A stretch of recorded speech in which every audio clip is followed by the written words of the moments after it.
Qualité, tout protocole respecté, chères participantes et participants, c'est avec un profond sens du devoir et une conviction renouvelée que je prends la parole aujourd'hui, à l'heure de ce dialogue national sur la gouvernance minière en contexte de conflit.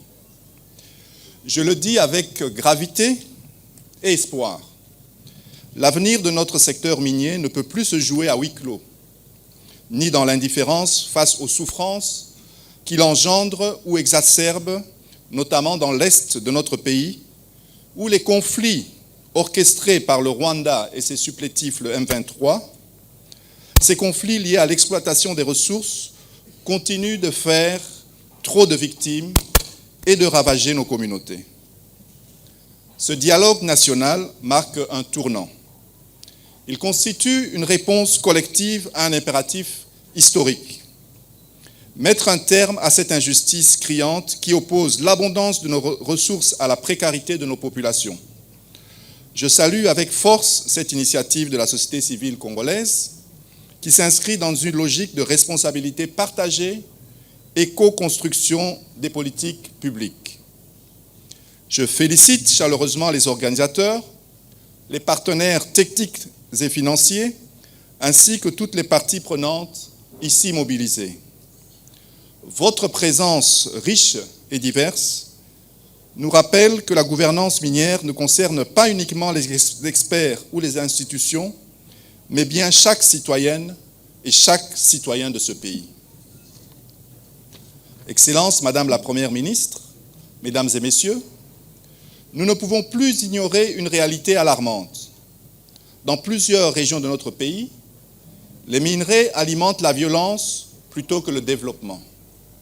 Les conflits armés, les trafics transfrontaliers, l'exploitation illégale de nos ressources affaiblissent notre souveraineté, déchirent le tissu social et volent à nos enfants leur avenir. Face à cela, conformément à la vision éclairée de son Excellence, Monsieur le Président de la République, chef de l'État et commandant suprême des forces armées, Félix-Antoine Tshisekedi Tshilombo, et sous le leadership affirmé de son Excellence, Madame la Première ministre, Judith Suminwa Tuluka, le gouvernement a lancé un vaste chantier de réforme pour assainir le secteur.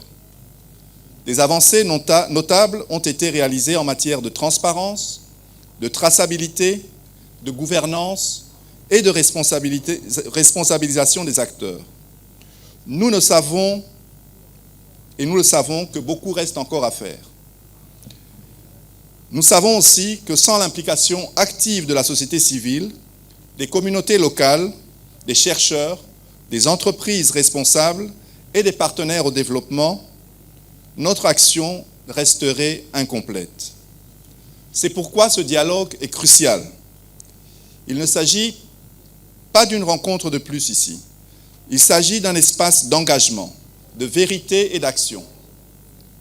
Un moment privilégié pour diagnostiquer, prospérer et surtout agir avec des solutions qui marchent.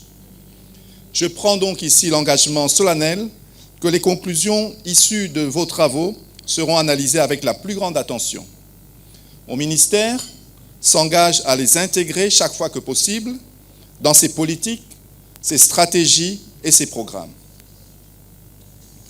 Excellence, Madame la Première ministre, Mesdames et Messieurs, notre objectif est simple, mais ambitieux.